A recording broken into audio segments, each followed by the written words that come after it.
Salaamaaleykum sama guys, salaamaaleykum. It's your boy Xaar Flow aka The Bossy from Rio City. waaw dikkaat kon niñ ko tàmm di defee vidéo bu bees mais tey dañuy changer complètement de thème indil leen benn artiste boo xam ne il répond sous le nom de The Best. benn sound boo xam ne ni bonus track la ci li nga xam ni moom mooy albumam. sound bi mu ngi ko tuddee xaalis ci suñu société lan la ñu jaral, lan mooy xaalis ak boo ko amee fan lañ lay teg nan lañ lay xoolee. loolu yëpp mu ngi ci biir sound bi muy expliqué mais comme d'hab avant ñuy ñëw di tasaare affaire yi di ko faram-fàcce xool li ci baax jox leen nañu dem ñëwaat sama gars yi nañu dem ñëwaat.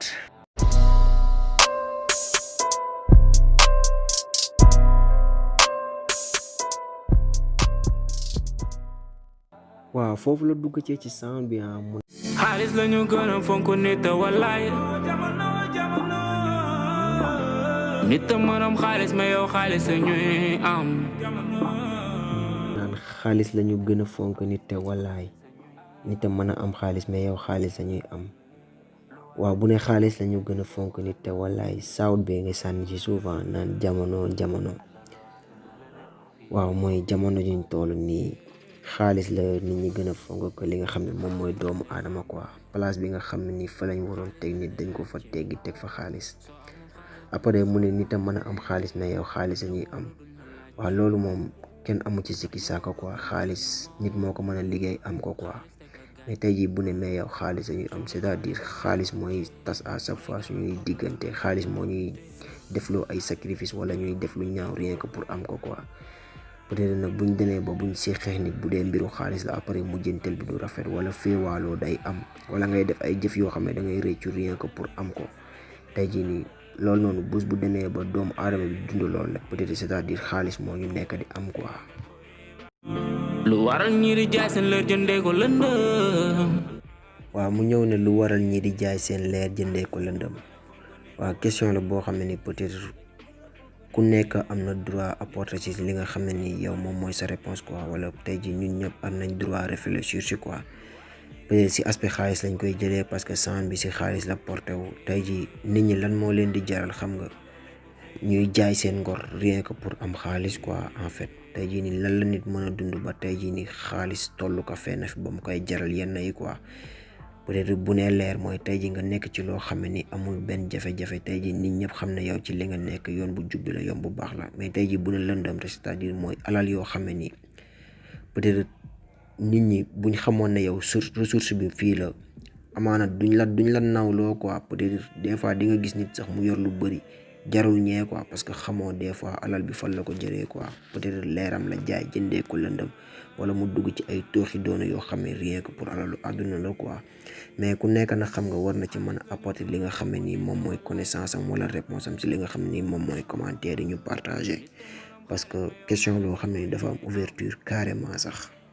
alalu àdduna la lépp fii nga koy bàyyi. waaw mu ñëw ne alalu àdduna la lépp fi nga koy bàyyi.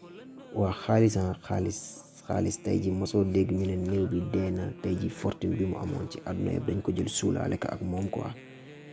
peut-être bu lay jaral yu ñaaw rek après fi nga koy bàyyi doo ko yóbbaale quoi. après ñeneen ñoo koy jariñoo moo tax xam nga jarul def benn affaire boo xam ne nii bu ñaaw la quoi.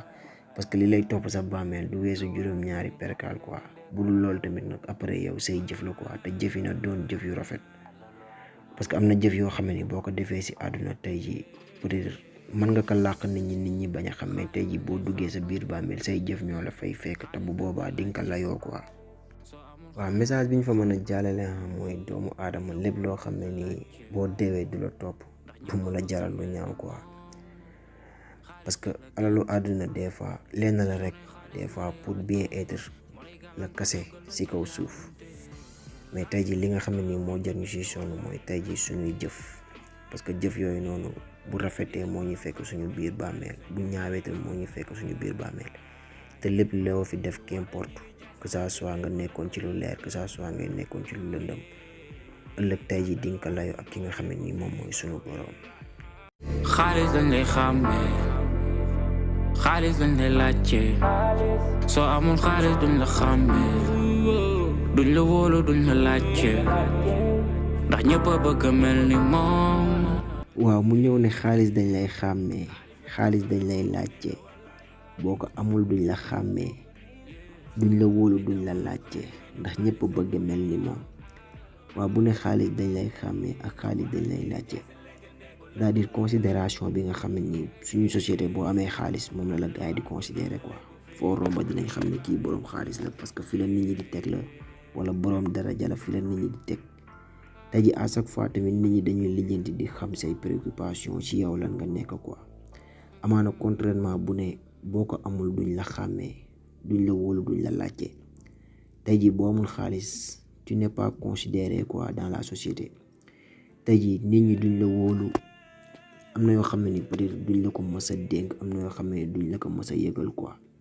te tey ji kenn du bëgg a xam tamit ci lan nga ne kenn du jéem a lijjanti say nouvelle quoi.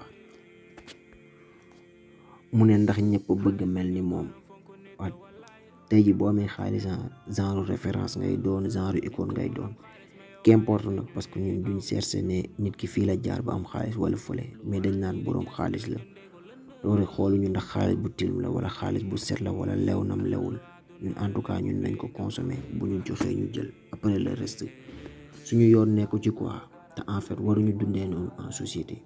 tey jii nii war nañ dundee de telle sorte que doo xàmmee ki am ak ki amul parce que des fois nit yor xaalis bu dul jeex wala mu doon boroom daraja mais bu la rombee buñ la waxul kii mooy diw doo ko mës a seetlu ci comportement am quoi.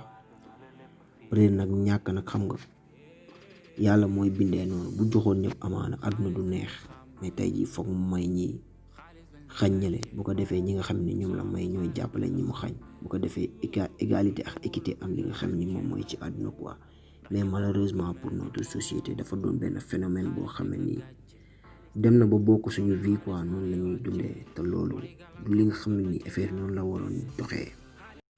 xaalis teg la gàcce coonoy xaalis moo lay wàcce moo lay gàllankoor dugal la ci jaabante.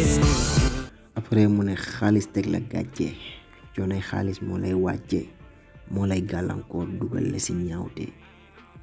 waa xaalis teg la gàcce peut-être wax bi am na ñaari dégg-dégg des fois di nga def lu bon pour am xaalis nit ñëpp xam ne fii nga jëlee sa xaalis gàcce googu dara gënu ko rëy quoi amaana après yow sa xaalis kenn du ko soxla. des fois tamit alal jaral loo xam ne nii ci société bi tey ji da ngay yàq sa der quoi c'est-à-dire gàcce googu noonu peut-être ñëpp xam ne kii xaalis li mu ko jaral daf ko bëgg jaral na ko lu nekk jaral na ko lu ñaaw jaral na ko tàggalikoo ak nit mu doon yoo xam ne ni peut-être mën nañ ko maytu quoi. après mu ne coono xaalis moo lay wàccee waaye ñi nga xam ne ni peut-être dañuy topp ci xaalis di ci dang-dangi suba ngoon ëllëg tey ji booy noppalaku xaalis mooy doon li nga xam ne ni moom moo lay wàccee quoi. wala peut-être des fois xaalis moo lay jaral ngay kërti li lay daaneel tey ji ci xaalis boobu noonu lay jóge quoi. après mu ne moo lay gàllankoor dugal la si ñaawte. waaw bu ne moo lay gàllankoor xaalis mooy li nga xam ne ni moo lay fakkastal quoi moo la mën a yàqal dugal la ci ñaawte dugal la ci lu bon dugal la ci lëndëm dugal la ci tooxi doona waa. loolu yëpp nag ci ñi muy waxal mooy ñi nga xam ni ñoom la xaalis jaral quoi. amaana xaalis bu la jaralee peut-être fi mu la jëmee quoi après liñ naan ndox du fa am parce que day dem ba def la beneen nit ba soppi ci yow lu bari quoi. xaalis lañu gën a fonk nit wallaay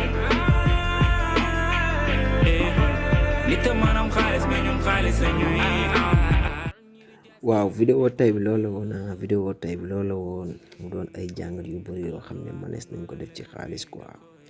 kon niñ ko waxee woon au début société bi xaalis day soppi nit ñi quoi te soppi bi ñuy soppi ci yow mooy dalay def beneen nit dalay def esclave am ngay topp ci ginnaawam di daw di lay dugal ci ay tooxi doona di la jóole ci leer dugal la ci lëndëm te mu doon loo xam ne ni amaana alalu àdduna jaru ko quoi parce que si biir saan bi mooy wax ne nit moo mën a am xaalis quoi.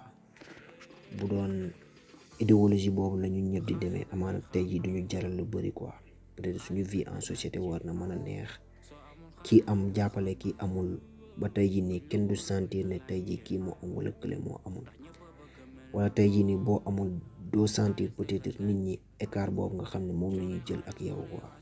peut-être nag xam nga war nañ gën a xoolaat li nga xam ne nii moom mooy suñu comportement ak suñuy jëfalante ci xaalis parce que ala kulli aal bu ñuy dem fii lañ koy bàyyi quoi duñ ko yóbbaale. kon tey jii nii nit moo gën xaalis nañu gën a fonkante suñu biir gën a joxante cër ba pare bu ñuy wut xaalis tamit nag doon xaalis boo xam ne xaalis bu lew la xaalis boo xam ne ni peut-être da nga daan sa doole wala tey jii da nga ñàkk pour mériter loolu noonu quoi. mais comme daab Idine Pro moo nekkoon ci montage bi Hip Hop Galsen moo jël paie Rap Jolof moo raw mais ñi abonné wul woon ñi abonné woon nañ dem abonné ci page bi pour prochaine vidéo yi parce que affaire yi moo ngi ñëw affaire yaa ngi ñëw mu ngi gën a cool ñooy gën a tasaare ñooy gën a dugg tamit ci affaire yi quoi. waxoon nañ ko nag ci début suñu li nga xam ne ni moom mooy suñu teaser képp boo xam ne am nga benn sound boo xam ne ni franchement ça vous a marqué dugal ñu ko ci commentaire yi ñu xool nan lañ ciy travailler incha allah faram-fàcce ko. what's up sama gaay. xaalis la ñu gën a fonk nit wallaay nit a maanaam xaalis mais ñun xaalis a ñuy lu waral ñi di jaay seen legend ko lënd